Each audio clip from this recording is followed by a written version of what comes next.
Ya saben que en esta sección repasamos en profundidad uno de los temas de la jornada y este tema nos lo trae hoy mi compañera Dácil Lanza. Bienvenida, Dácil. Buenas tardes, Rodrigo. ¿Cómo estás? Muy bien. Dácil, ya esperando que nos cuentes qué es lo que está pasando entre Estados Unidos e Irán. Parece que hay un principio, un memorando de entendimiento que se podría firmar el viernes en Suiza. Pero ¿de qué se trata este entendimiento? Así es, Rodrigo, tenemos que hablar de este memorando de entendimiento anunciado tanto por Estados Unidos como por Irán. Está próximo a firmarse, pero hay una pregunta que sobrevuela y es si vuelve todo al punto de inicio. Esto es, al momento del acuerdo impulsado por Barack Obama en 2015. Vamos a empezar por entender qué se sabe hasta el momento, pero recordemos que en la previa hubo declaraciones cruzadas sobre los puntos que integran finalmente este entendimiento. Cada parte parece hablarle a su público interno. Ahora el canciller de Irán explicó desde la visión de la República Islámica cuáles son los términos del documento que, según Donald Trump, ya está firmado de manera digital. Decidimos dividir las negociaciones en dos fases. En la primera fase negociaremos cuestiones relacionadas con el fin de la guerra, el estrecho de Hormuz, el bloqueo marítimo, la liberación de los fondos iraníes congelados, la reconstrucción y otros asuntos conexos. Y posteriormente continuar las negociaciones durante 60 días para lograr un acuerdo final. En virtud de dicho acuerdo se tomarán decisiones sobre cuestiones nucleares y el levantamiento de las sanciones y se alcanzará una solución definitiva integral. Una negociación en dos partes. Hay que mencionar que Trump repitió estar cerca de un acuerdo en casi 40 ocasiones. Y aunque este entendimiento es un marco de actuación por ahora, igualmente es el mayor avance hacia la resolución del conflicto iniciado por Israel y Estados Unidos el 28 de febrero.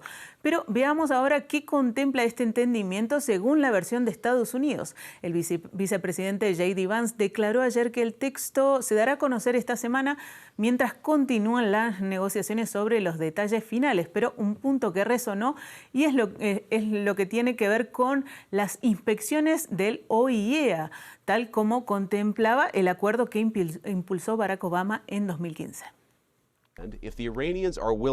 Si están dispuestos a renunciar a este programa a largo plazo, si están dispuestos a aceptar el régimen de inspecciones y verificación que es necesario para darnos la confianza de que nunca tendrán un arma nuclear, entonces queremos que sean un país próspero y los volveremos a invitar a la comunidad internacional.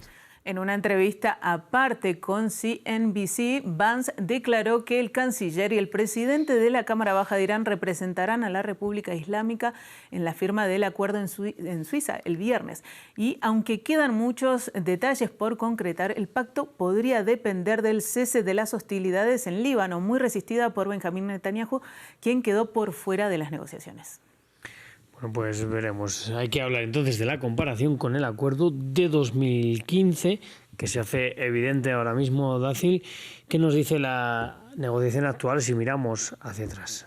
Bueno, hay que decir que Irán comenzó a enriquecer uranio a escala industrial en el año 2006, describiendo sus objetivos como pacíficos. Informe del OIEA, el organismo de la ONU, mostraron que las reservas aumentaron durante los años siguientes a ese anuncio. En 2010, Irán anunció, como vemos en este gráfico, que comenzaba a enriquecer uranio hasta un 20%, supuestamente para fabricar combustible para un reactor de investigación. Este nivel marca un límite oficial entre los usos civiles y militares.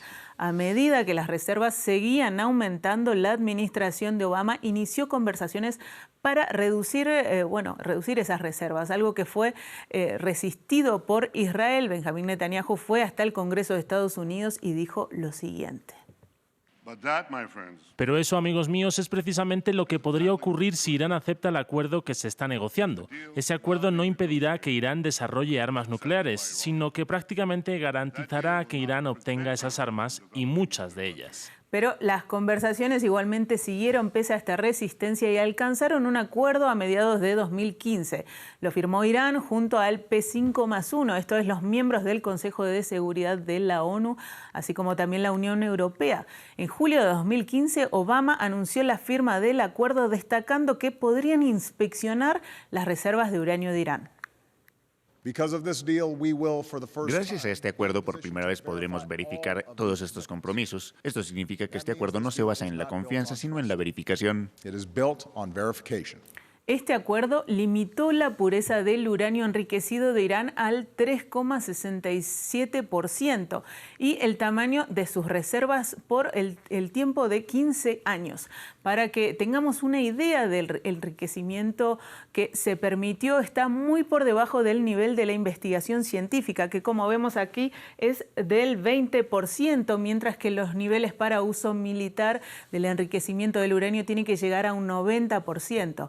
En virtud de este mismo acuerdo, Teherán no solo redujo el enriquecimiento, sino que también limitó el tamaño de sus reservas y, como dijo Obama, se comprometió a permitir la inspección del OIEA.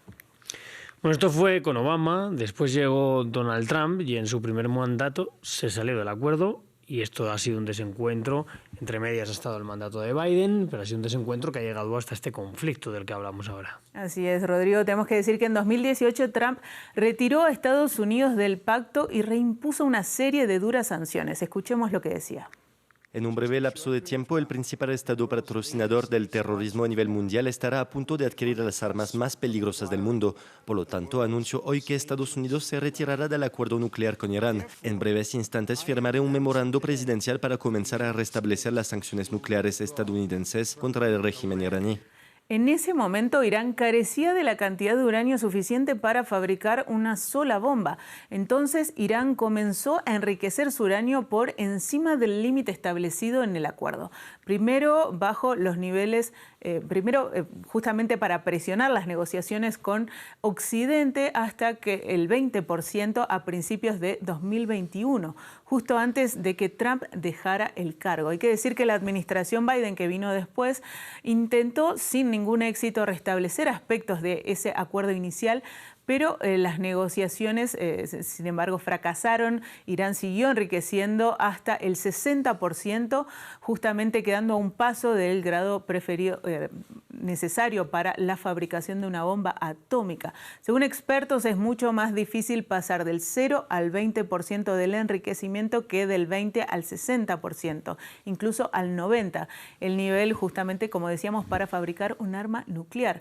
Para el Centro para el Control de Armas y la No Proliferación, una organización sin fines de lucro con sede en Washington, que busca justamente reducir el arsenal nuclear a nivel global, lo que marca es un antes y un después de este acuerdo. Dice que además de las cantidades del uranio que logró reducir el acuerdo y el nivel de enriquecimiento del uranio, hay un dato importante que es lo que el centro denomina el tiempo de ruptura.